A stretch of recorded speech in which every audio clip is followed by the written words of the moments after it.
Leeds United's face-off against Newcastle United was an unfortunately sort of disappointing one, with the Whites leaving without any points in spite of leading three separate times during the match. So what went wrong, what went right, and ultimately what can we learn from this match?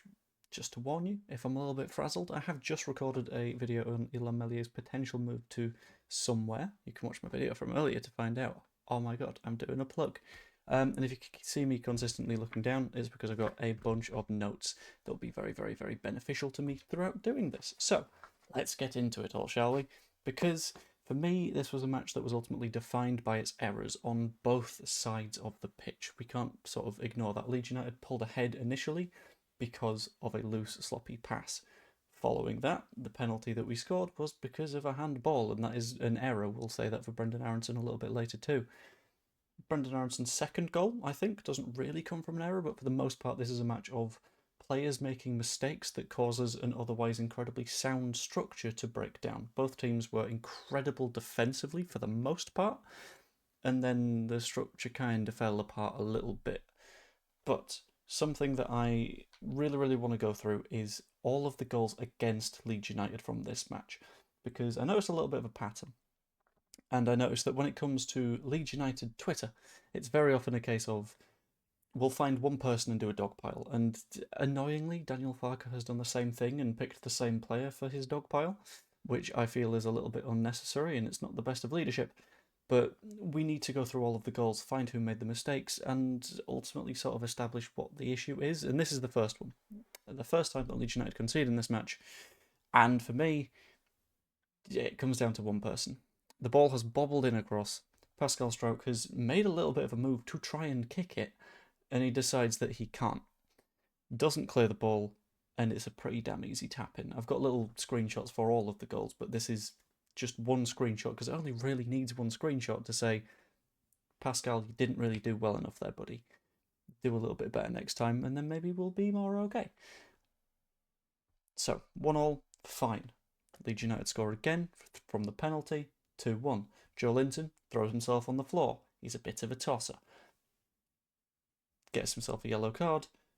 And then we end up in the next situation, which is ball over in this corner. Lewis Miley's managed to pick it up, and they're trying to work out what exactly to do to create an opportunity. Now look at the defensive structure that we've got going here. Ampadu, in theory, is responsible for Harvey Barnes. Beale, responsible for Joe Linton. Rodon for Voltemade, Justin for Gordon. All makes sense, man for man. Fantastic. Stack is dropping back. He's not quite there yet, but the point still stands. The main issue with this goal happens when I do this, and the ball's been played backwards with the ball about to come in. What happens is Ampadu completely loses his man. We start here with Barnes just sort of in a little bit of space. Ampadu is the closest man to him, and then Barnes has gotten around him.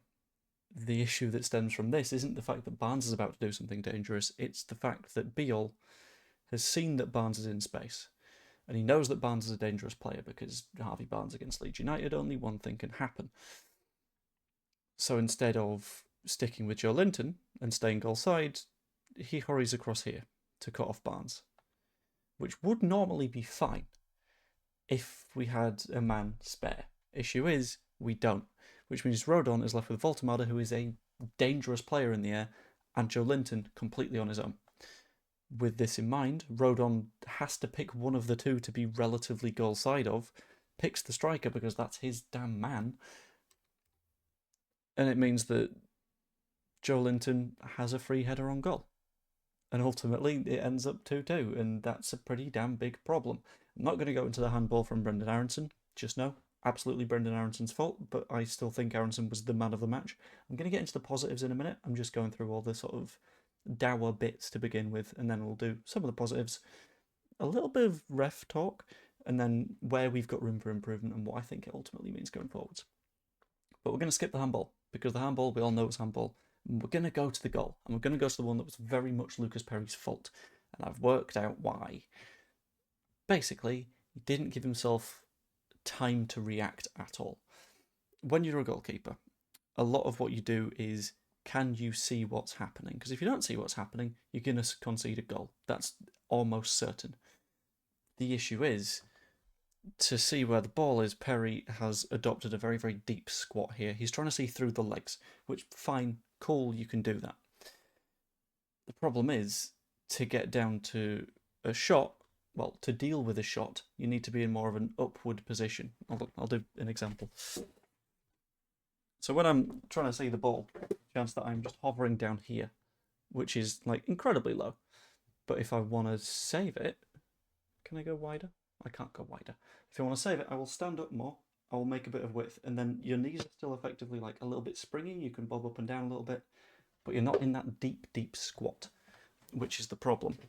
Once you're in that sort of mid-spring position, you can get high, you can get low, and that's where you need to be whenever you see a shot coming your way, which is what Lucas Perry does.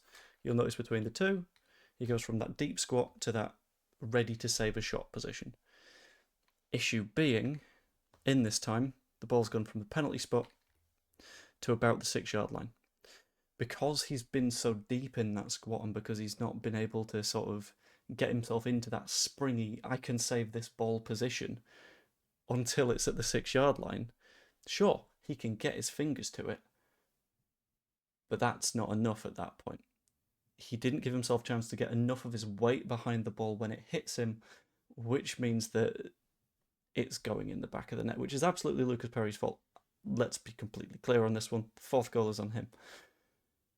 And it's ideally something that doesn't happen again, but I don't think I'm in the same position as a hell of a lot of people where you say that Lucas Perry is the big problem with the way that we played or all this kind of stuff, because at the end of the day, 1 of 4 goals, in my opinion, was down to him. The first one, you're not going to deal with. It's basically an open shot on goal. Second one, incredible header, shouldn't have happened in the first place with Joe Linton getting that much space. The third one is a penalty. Can't really blame a goalkeeper that often for that. The fourth, I think, is on him.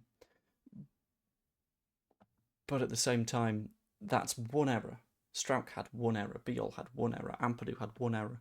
Argument for James Justin, if he scores that header at the other end, it goes well. This is basically a way of saying, stop laying into individuals, because a football match is far bigger than that, and I think a lot of people have become a little bit sort of zoned in on that one mistake.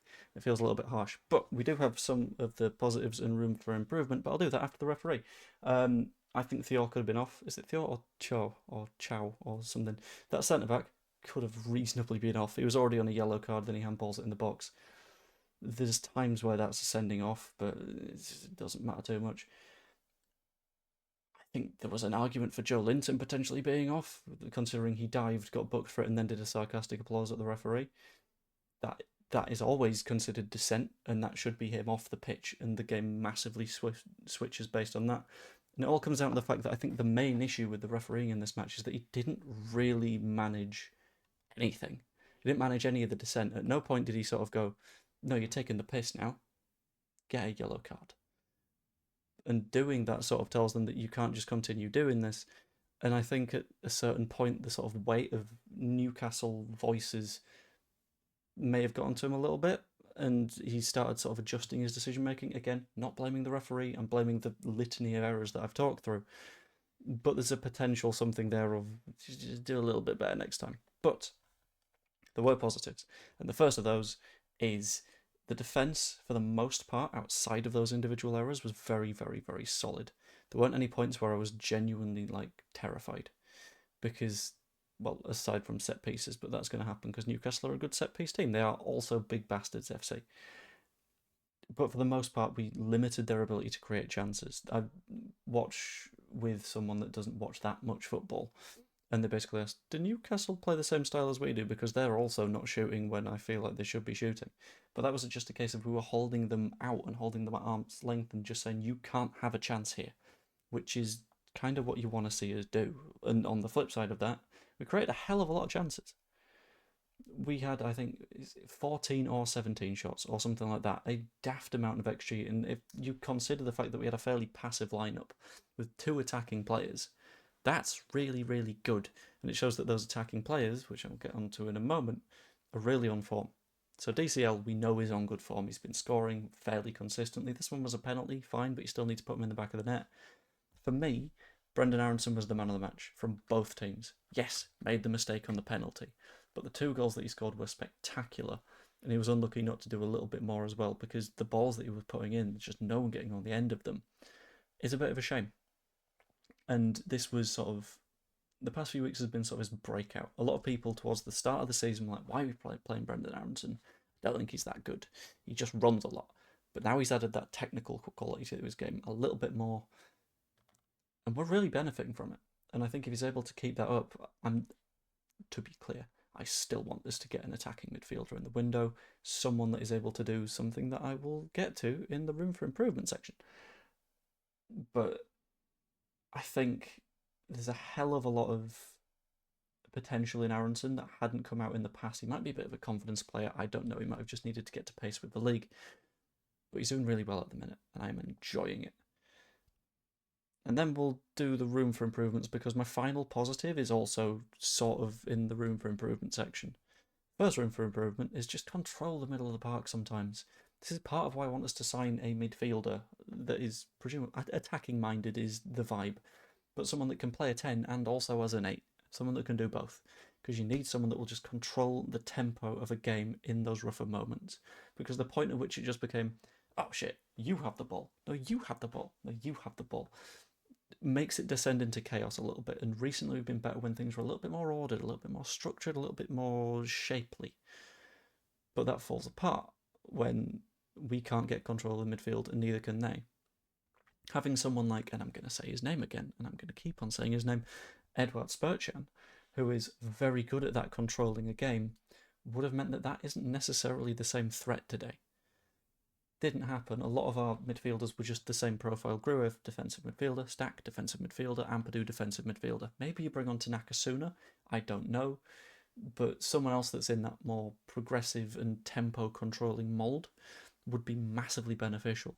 And the other thing that we really need to improve is keep some constant pissing focus. Because again, like the issue at the start of the season, this is the very start of the season, by the way, when we're sort of like dropping points to Fulham and stuff, was we were switching off for a moment, and in that moment we would make the deadly mistake that would lead to us losing a game. Just stay switched on, and that doesn't happen if, for example, let's go back to here. If Pascal Stroke at this point whacks it clear, we are potentially going into half-time in the lead. I mean, we're into half-time in the lead anyway, but we're potentially going into it not vulnerable, because we know that they haven't had huge chances. At this point, if either Ampadu notices that Gordon is free, or Beal decides to stick with Joe Linton, then we're equally doing fine. It's not going to be an issue.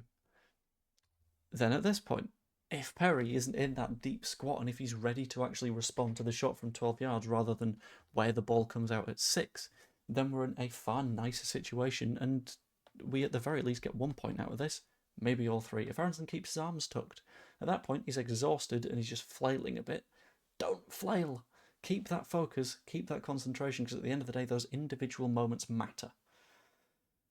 And that's where we get to what is both the best positive and one of the deeper negatives. And it is the fact we're disappointed to lose against a side that is in the Champions League and that has now not lost a game at home in 12, that beat Manchester City when they played against them at home 2-1, is incredible. The fact that we're able to look at it and go, we should have done a hell of a lot more there, is showing that we are pumping out brilliant performances.